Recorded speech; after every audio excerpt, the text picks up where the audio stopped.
در تاجیکستان کمیته دین و تنظیم جشن و مراسم ها ترتیب نوی دعاخوانی را معین کرده است. بر اساس ترتیبات نو چنین کار را نه دلخواه روحانی بلکه شخصی انجام داده می تواند که عضو شورای علما، سرخطیب، امام خطیب، امام مسجد 5 وقته، معاون او و یا مؤذن می باشد. در تاجیکستان که بیش از 90% اهالیش مسلمان است، گاهی برای طبابت، دوری از چشم بد یا جین براری دعا می‌خوانند. اینچنین مراسم دعاخوانی زنان و کودکان به حضور شخصان محرم آنها یعنی مردان خانواده و مثل پدر و برادر و شوهر منع کرده شده است. در یک تماس از افشین مقیم سخنگوی کمیته دین خواستیم این قرار را شرح دهد. باید مراسم دینی دعاخوانی در دایره طلبات قانونگذاری کشور و بدون هیچ گونه سوء استفاده از باور و اعتقادات دینی مردم صورت بگیرد. متاسفانه سالهای اخیر ما شاهد آن بودیم که از جانب مقامات قدرتی کشور حالتهای زیادی مشغول شدن به فعالیت‌های فالبینی، سحرگری، جادوگری با بهانه دعاخوانی در جامعه ما به نظر می‌رسد. به همین خاطر به خاطر تامین احتیاجات دینی مردم، اینچنین به خاطر پیشگیری از سوء استفاده گردیدن اعتقادات مردم، کمیته تصمیم گرفت که ترتیب برگزاری مراسم دینی دعاخوانی را به تصویب رساند. عین زمان یک فعال مخالفین الهام جان یعقوبوف به این نظر است که چنین دستورها مخالف با آزادی‌های انسان و شیوه برپا کردن مراسم‌های دینی میباشد.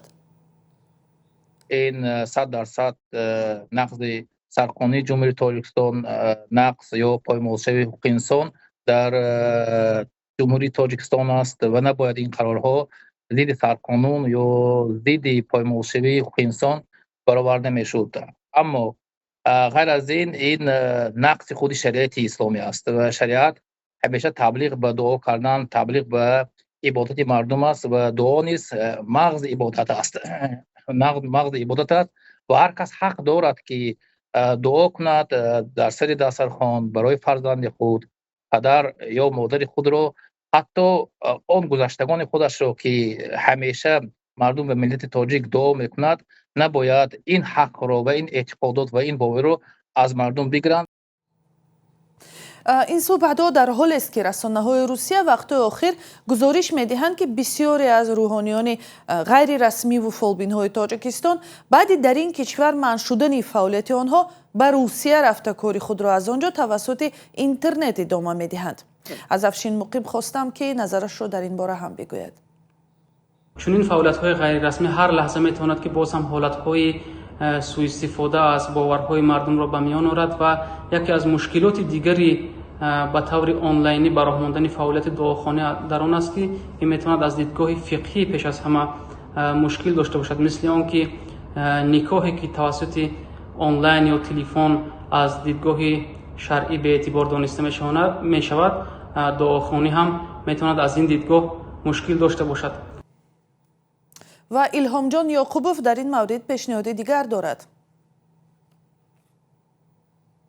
بهتر این است که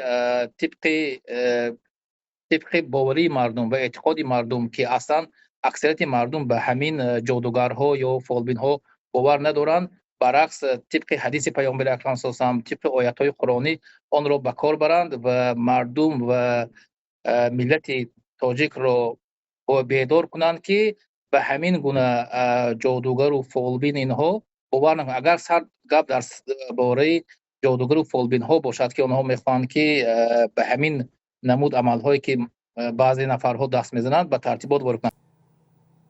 سپاس افشین مقیم سخنگوی کمیته دینی تاجیکستان و یک فعال مخالفان الهام جان یعقوبوف نظر خود را به ترتیب نوی دعاخوانی بیان کردند. بینندگان ارجمند، شما به این موضوع ها چی نظر دارید؟ فکر و اندیشه های خود را زیر این برنامه ویدیویی نویسید.